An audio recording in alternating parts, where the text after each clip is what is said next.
एक बंदे ने मेरे से सवाल किया कमेंट में लिख करके कि क्या भगवान है या नहीं है, और है तो कहां है। तो आपके रिक्वेस्ट पे वीडियो बनाने की कमिटमेंट को पूरा करते हुए मैं आपके सामने ये वीडियो लेकर के आया हूं। तो दोस्तों, मैं दावा कर सकता हूं कि आज के वीडियो में जो भी बातें होंगी वो कहीं ना कहीं आपको ये सोचने में मजबूर जरूर कर देगा कि भगवान है कि नहीं। तो अगर आपको सच में इस सवाल का जवाब चाहिए तो इस वीडियो को पूरा देखें। तो मैं बात शुरू करूंगा ब्रह्मांड से, इंसान के आकार से, इंसान की औकात से। इंसान कहां है, उसकी औकात क्या है, उसकी हैसियत क्या है, उसका वजूद क्या है। तो चलिए वीडियो को शुरू करते हैं।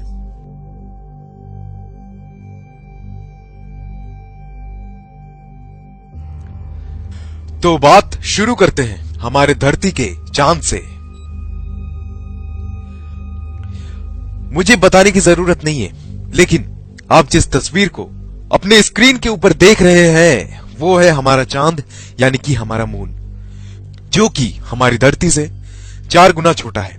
और इतना ही नहीं, वो सेरस और प्लूटो नाम के ग्रह से भी बड़ा है। उसके बाद बात करते हैं मर्क्यूरी की। मर्क्यूरी हमारे मून से बहुत बड़ा है।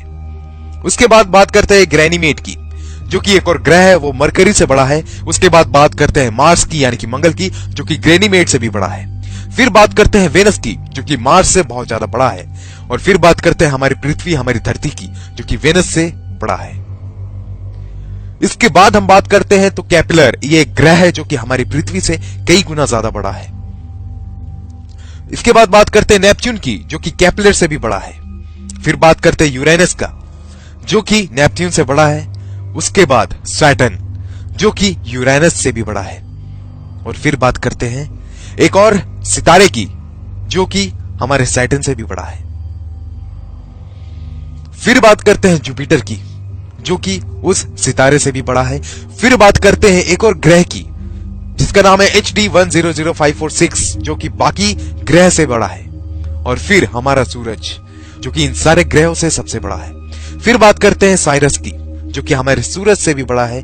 फिर बात करते हैं पोलस की, जो कि साइरस से भी बड़ा है। पोलस के बाद आता है आर्कटुरस, जो कि पोलस से भी बड़ा है। उससे भी बड़ा सितारा है एल्डेबरन। और फिर उसके बाद उससे भी बड़ा सितारा है रीजल, जिसे ब्लू सुपर जायंट भी कहते हैं। उससे भी बड़ा है पिस्टल स्टार। और उससे भी बड़ा है एल्टेरेस, जो कि एक सितारा है। उससे भी बड़ा है बेटलग्यूज। और फिर उससे भी बड़ा है कैनिस मेजोरिस। और उससे भी बड़ा है यूवाई स्कूटी। ये सारे सितारे हमारे ग्रह से काफी बड़े हैं।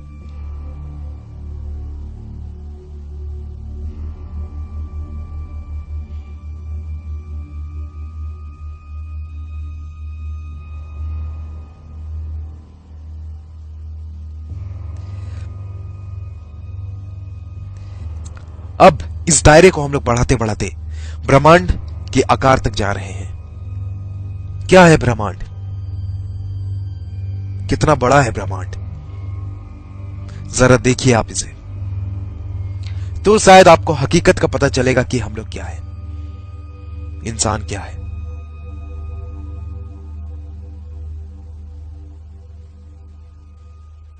ये जो दृश्य आप देख रहे हैं, लाखों करोड़ों सितारे हैं, खरबों सितारे हैं। ये हमारा गैलेक्सी है।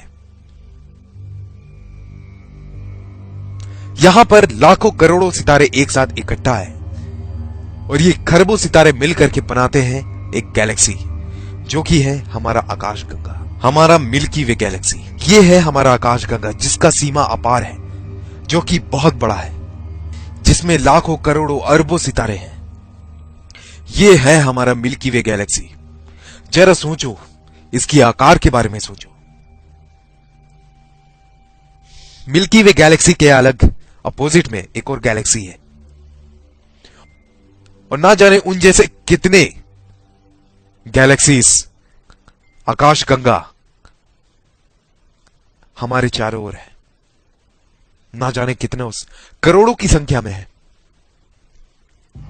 उन सारों को मिला करके जो बनता है वो है हमारा ब्रह्मांड। उन सभी गैलेक्सीज, उन सभी मंडलों को मिलाकर के जो बनता है वो है हमारा ब्रह्मांड। ये है हमारा ब्रह्मांड।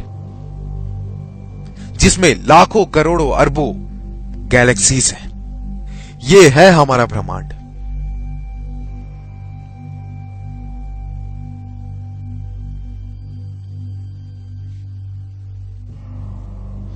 ये है हमारा यूनिवर्स।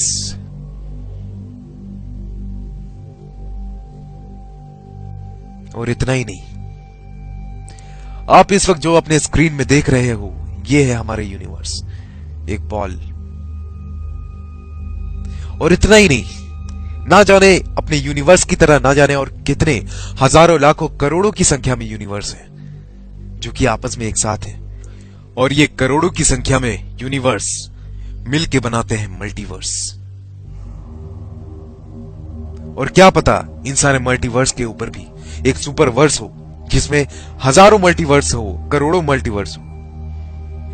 ये है हमारा ब्रह्मांड। अगर यहां से माइक्रोस्कोप लगा करके भी देखा जाए तो तुम नहीं दिखने वाले, कोई नहीं दिखने वाला।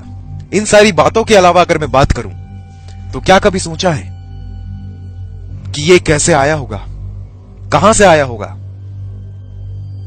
ये ब्रह्मांड बना तो बना कैसे? इतना बड़ा स्पेस, इतना बड़ा जगह कैसे चल रहा है ये? चलो ब्रह्मांड को छोड़ो, धरती पे ही आते हैं। पिरामिड का नाम सबने सुना है, सुना ही होगा। कभी गौर किया है इतना ऊंचा पिरामिड बना तो बना कैसे? कैसे एक पत्थर के ऊपर दूसरा पत्थर को रखा गया होगा इस पिरामिड को बनाने के लिए, जहां पर एक पत्थर का वजन 5 टन है। हाथी भी 5 टन के पत्थर को खींच सकता है, लेकिन इतनी ऊंचाई तक इसे कैसे रखा गया होगा? वापस आओ, एक बार फिर से बात करते हैं। क्या तुमने स्टोनहेंज का नाम सुना है? जो आप तस्वीरों में देख रहे हो, यह है स्टोनहेंज। कभी सोचा है क्या इस तरह के लंबे लंबे पत्थरों को एक के ऊपर एक रखा कैसे गया होगा? किसने रखा होगा? ये क्या है? ये कभी सोचा है? क्या आपको पता है मंगल ग्रह में इतना रिसर्च क्यों हो रहा है? क्या आप जानते हो क्या वजह है इस बात के पीछे कि लोग मंगल में यान भेज रहे हैं, लोग वहां पानी की खोज कर रहे हैं? क्या वजह है? हम सभी ने एक थ्योरी बचपन में पढ़ी थी कि इंसान बंदर में से आया है, बंदर से इवॉल्व हुआ है। कुछ वक्त पहले कुछ साइंटिस्ट ने एक सवाल उठाया कि जब इंसान बंदर से इवॉल्व हुआ है तो सारे बंदर इंसान क्यों नहीं बन गए? तब ये जो थ्योरी था, चार्ल्स डार्विन थ्योरी, जिसमें यह बताया गया था कि इंसान बंदर से आया है, ये थ्योरी को खारिज कर दिया गया। आइंस्टाइन के एक थ्योरी के हिसाब से अगर इस पृथ्वी में से मधुमक्खी की नस्ल खत्म हो जाए तो उसके कुछ सालों बाद इंसान भी नहीं रहेगा और ना जाने कितने प्रजाति खत्म हो जाएंगे। क्या कभी आपने सोचा है कि धरती से अगर इंसान ही खत्म हो जाए तो क्या होगा? चारों ओर हरियाली होगी, कोई गंदगी नहीं होगी, कोई पेड़ नहीं काटेगा, कोई प्रदूषण नहीं होगा। साइंटिस्टों का यह मानना है कि इंसान इस धरती का है ही नहीं, इसी के लिए लोग मार्स पे रिसर्च कर रहे हैं। उनका यह मानना है कि जब मार्स में प्रलय आया तो इंसान वहां से निकलकर धरती पे आ गया और यहां बस गया। क्यों हर एक जानवर के इतने सारे प्रजाति होते हैं, इंसान का कोई प्रजाति क्यों नहीं है? क्यों सांप के 1000 से ज्यादा प्रजाति है? क्यों बंदर के इतने सारे प्रजाति हैं? क्यों कुत्तों के इतने सारे प्रजाति है लेकिन इंसान सिर्फ एक है? क्यों? क्या आपने ये कभी सोचा है? मानो या ना मानो, ऐसी बहुत सारी बातें हैं जो हमें ये सोचने को मजबूर करती है कि भगवान है कि नहीं है। इस बात का जवाब किसी के पास नहीं है। जिसके पास जवाब है वो इस दुनिया में नहीं है। ये तथ्य वैसा ही है जैसे किसी ने भूत को देखा है। जिसका भूत से आमना सामना हो जाता है वो दुनिया में रहता ही नहीं है, और जो रहता है उसकी बातों पे लोग यकीन नहीं करते। क्या एलियन है कि नहीं है? जिसने देखा है शायद वो इस दुनिया में है नहीं, और जो इस दुनिया में है लोग इनकी बातों में यकीन नहीं करते। इस दुनिया में ना जाने कितने लोग इस हकीकत से अनजान हैं कि कौन है भगवान। कुछ लोग कहते हैं कि हम धर्म की रक्षा कर रहे हैं, कुछ लोग कहते हैं कि हमें धर्म की रक्षा करनी है, अपने भगवान की रक्षा करनी है। तुम उसकी रक्षा करोगे जिसने इस ब्रह्मांड को बनाया। उस ब्रह्मांड में तुम एग्जिस्ट भी नहीं करते, तुम्हारी कोई औकात नहीं है, तुम्हारी कोई वजूद नहीं है। तुम्हारा जन्म कब हुआ तुम्हें पता नहीं, इंसान कब इस धरती पे आया तुम्हें नहीं पता। तुम फिर भी किस भगवान के लिए लड़ रहे हो, और उसमें आपस में ही लड़े जा रहे हैं, एक दूसरे को मारे जा रहे हैं। न जाने कितनों ने कितनों को भगवान के नाम पे खत्म कर दिया, मार दिया। कितने सारे लोग बलि चढ़े हैं, किस भगवान के वास्ते, किस भगवान के खातिर? अरे कभी मुड़ के देखो, क्या है भगवान, कौन है भगवान? कभी सोचना जरूर, मौका मिले तो, कौन है भगवान? ये दुनिया इतने ही इसी तरीके के विचित्र बातों से भरी पड़ी है। मुझे नहीं पता कि भगवान है कि नहीं, लेकिन कुछ तो है, कुछ ऐसी चीजें जरूर है कि इंसान अगर मर जाता है ऐसा क्या होता है, उसके शरीर से क्या निकल जाता है, कि इंसान की मौत हो जाती है, उसका शरीर काम करना बंद कर देता है। ऐसा क्या है, क्या आपने कभी सोचा है? मौका मिले तो सोचना जरूर। बहुत सारी ऐसी चीजें हैं जिसका रहस्य अब तक ना खुल पाया, और मेरे ख्याल से ये उम्र कम है हमारे लिए कि इसका रहस्य खुलेगा। तो दोस्तों आज के वीडियो में इतना ही। उम्मीद करते हैं ये वीडियो आपको अच्छी लगी हो। अगर वीडियो अच्छी लगी हो तो टारगेट रखते हैं 500 लाइक्स। अरे यार 500 लाइक्स बहुत ज्यादा तो है नहीं, अरे दे दो यार। और जिन्होंने भी हमारे चैनल को सब्सक्राइब नहीं किया है यार, उससे मेरी गुजारिश है कि यार प्लीज हमारे चैनल को सब्सक्राइब कर लो, क्योंकि आप भी जानते हो कि ऐसा चैनल आपको दोबारा नहीं मिलेगा। और इस वीडियो को अपने सोशल मीडिया में शेयर जरूर करना। तो दोस्तों मिलते हैं अगले वीडियो में, तब तक के लिए नमस्कार।